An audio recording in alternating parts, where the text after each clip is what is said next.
So you found that low mile, older vehicle, that specialty vehicle that's so nice and so perfect. It should last you a lifetime. It should be showroom ready. You better get your checkbook out. Let's get started.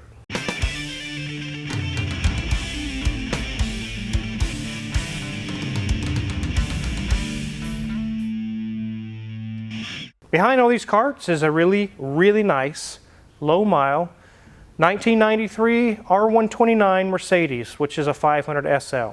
This is before they changed it to SL 500. This is back still when it's 500 SL. This one only has about 97,000 miles on it, and it is in very good shape. The lady that brought it here is fully aware that it's going to need a lot of work. It is not a surprise to her of how much it ended up being. She wanted a full inspection, and she was prepared to do whatever it takes to get everything sorted on this vehicle. But I'm using this scenario to show you guys, you bought a showroom perfect vehicle and you think, I'm good, I don't have to put any money into this thing. Wrong. You're going to put $5 grand into it at least within the first 30 days. I'm going to prove that to you guys today. Let's get these carts out of the way.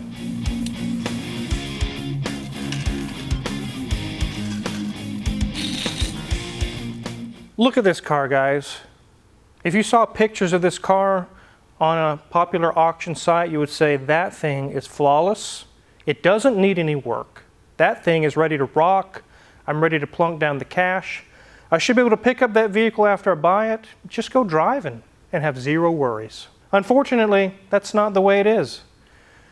We all know Tyler from Hoovie's Garage buys all kinds of auction vehicles all the time. But he's aware and he knows when it gets home, it's going to need a ton of work. They always need a ton of work, even the ones with only 20,000 miles on them. They need this, they need that. This doesn't work, that's leaking, it goes with the game. The Volvo you guys just saw, it didn't get away unscathed. It needed a timing belt and water pump service. It had the original timing belt on it.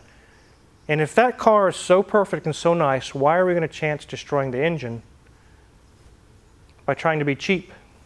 And that's why Eurasian Bob had that done. We got that taken care of, and it's actually back to him by now. Let's take a look around this really nice R129, and then we're going to go over the list. This thing is very, very nice. It does have some clear lenses. I think they might be aftermarket, I'm not sure. I think that the originals would have been just the amber color. But they look decent, they look nice. And it has nice clear glass. The front fascia is not all beat up or cracked or anything, so that's really a plus. This angle of the car really shows its beauty. The paint is shiny. It is crystal clear. The clear coat is nice and clean. No chips, no scratches, no gouges. The cladding on the side is in good shape. It's not scraped up. You can kind of see why this customer is dumping the cash into it. It is really, really nice. There is a tiny little bump there. I do notice that, but that's very, very small. That's one little thing. On the back end, the rear tail lights are nice and clean and clear. We did replace the rear right one, not because it was fogged up or dirty or cracked or anything, but it had some internal cracking issues on the inside, not out here on the outside. The Q5 is in the way with the oh so reliable 2.0T, but you can see down this side it is very nice as well. Let's go ahead and hop under the hood. The engine is a little bit dirty because it is a 97,000 mile car, but we did do valve cover gaskets. You can see the brand new ones there on the sides. They were leaking really, really bad. We got quite a list of things we're going to be doing to this. Quite a bit has already been done by Danielson. He's working on this as well. But he's going back together so far with this engine. Everything's going really well. We have all the new parts in. These engines are very, very good engines. They're very reliable, actually. Other than a little grime here and there, there's not a whole lot going on under here. Okay, ladies, you can see right there, 97,086-ish miles there. So no, this hasn't even reached 100,000 miles, and this thing is really in great condition. Classic Mercedes gauges. Lots of them, and bright orange needles. Nothing digital under here. As we move up, you'll see the dash is in really great condition. No cracks, nothing going on, in really good shape. So this does appear to be a garage princess. As we scroll down, you'll see just simple design. Lots of dark gray up there, and as the further we go down, we'll get into lighter and lighter grays. Nice controls for our HVAC system. They have a new JVC radio and a JVC little dongle thing over there as well. So lots of new technology has been added, but the wood behind all that is in great shape. So many times we see the lacquer has cracked, sometimes the wood has curled. Not in this case. It's in really good condition. The seats are a lighter gray. As I said, light gray was coming, and here we go. Nice dove gray right here. Really good condition. Sometimes these have the tendency as they age to get those cracks, and I don't see anything going on. We do have perforated leather in the center with some solid leather on the sides. A little bit of bolster, but a very classic Mercedes seat. As we move to that door card, you'll see that they have some more dove gray, some more dove gray, and a little more, and some wood trim, and we can see that the seatbelt has the oh so plush sheepskin little cover. As we move to the back, shelf, this doesn't have a back seat, so we look like we've got some rain shine going on back here, and I know it's upside down for you, sorry, but 1970s R&B hits. So no hidey hole in here, but we do have some fun additions to our storage shelf. No back seat in here, nothing going on. They do have a flap that can come up when we have the top down, just to kind of help that air dam so it's not quite so windy in the cabin area. But it is flat now, so you can actually see out the back window as well. This is a hardtop convertible, and it's in a very good condition. Being it's a two-seater, probably not too many kids have sat in here, so no Cheeto fingers, no marks, and no sags as well.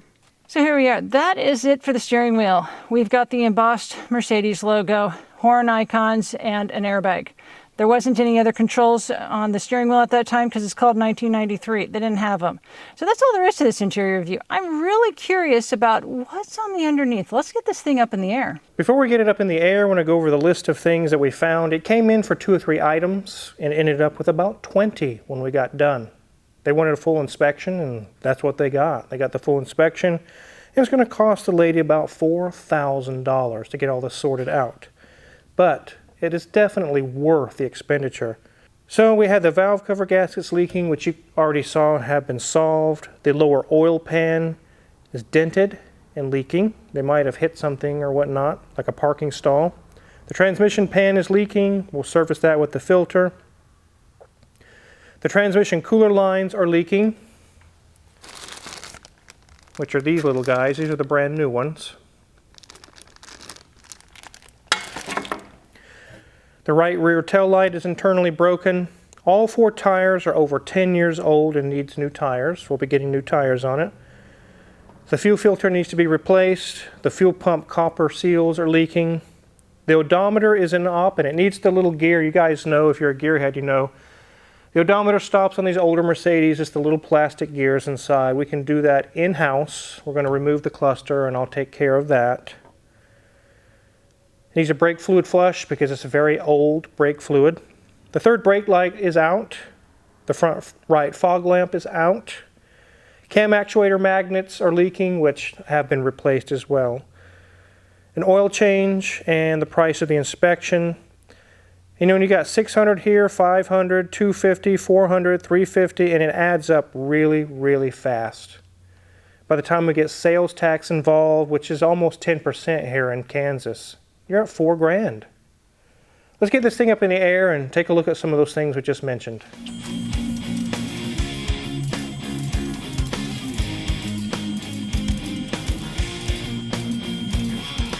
So we'll go ahead and start at the front here. You can see there's no damage going on here, luckily. The right front fog lamp is out. But if you peek through this little hole right here, you can see that that transmission cooler line is soaked in oil. It's leaking. The other one is as well. You can see where it's caved in, where the dark area meets the light area. Something has gone up and hit this, and it is leaking a little bit on the oil pan. Nothing serious, but it definitely needs addressed. Some of this oil we see seeping here is actually coming from that lower oil pan. Here's our transmission oil pan gasket, and it is leaking a little bit around the edges. Once we go to service the transmission, that'll take care of that with a new filter and new gaskets. It does have a zip tie holding up this belly pan here. We will be putting a correct clip in there. Probably whatever happened when they hit the oil pan, it did that. Check our brakes out, which I can see through this hole. Nice and thick. Shock is not leaking, and there is no sway bar link. So everything looks pretty good there. Brakes are nice and thick there. The shock is not leaking. Everything looks good there. Here's our big giant resonator chamber. Here's our rear differential. Everything's dry here. Our CV boots are nice and dry. Our shock absorber is nice and dry. Our flex disc looks good. No cracks or anything going on there. CV boot is good there. Shock is dry. The other boot is good as well. Brakes are thick. Everything's looking good there. Here's our muffler. Everything's looking good, not all rusted out. Let's go ahead and check out those tire date codes. So at a quick glance, these tires look nice. If you were looking at them at a lot and you're looking to buy a car, you'd say, hey, those tires look nice, they look good. But they're very old and it could be very dangerous. Let's take a look at the date code. 6th week of 2012. Those are over 10 years old. How long will they last? Are they safe? I don't know. I don't think it's a gamble it would be willing to take on such a nice car that it blows out and sends this car into a ditch and goodbye 500 SL. So putting some Armor All or some kind of product like that on your tire doesn't change the fact that it's over 10 years old and needs to be replaced. And that's not the case here. That's not what was done here. I'm just saying making them look nice doesn't make them younger. Let's get this thing back on the ground.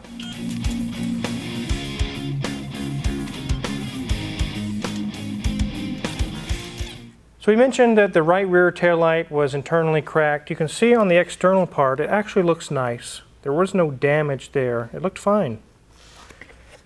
But the internal pieces, something happened here where they got cracked and broken in half. You really can't buy new ones of these, so I found a good used one actually on eBay, and it's in similar condition, and we took care of it, replaced it, and it looks very nice now. So that's why we replaced that.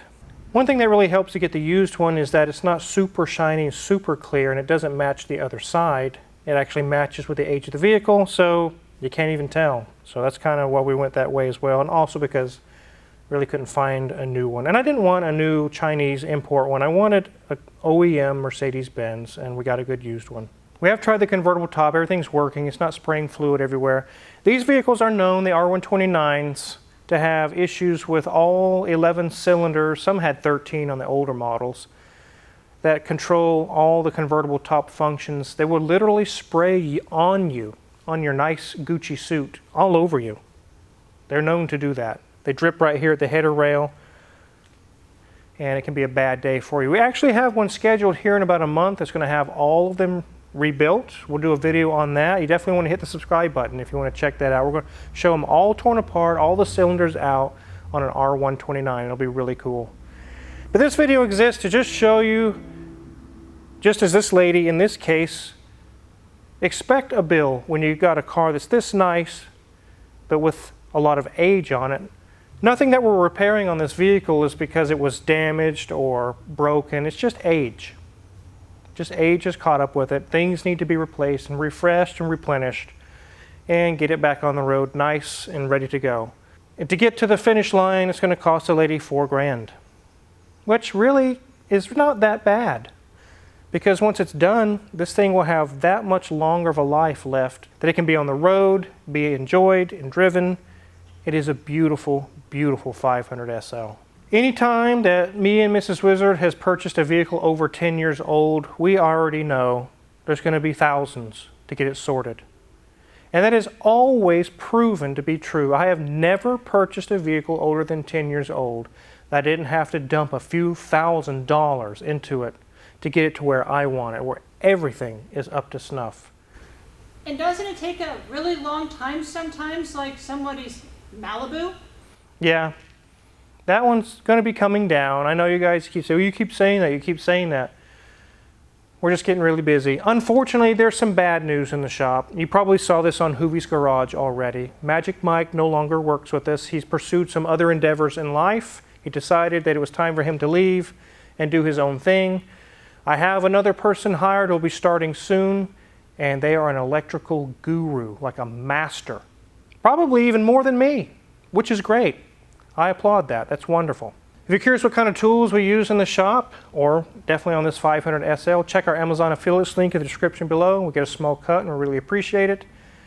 And make sure to hit the subscribe button because there are so many more cars and videos for you guys in the shop. Thanks for watching.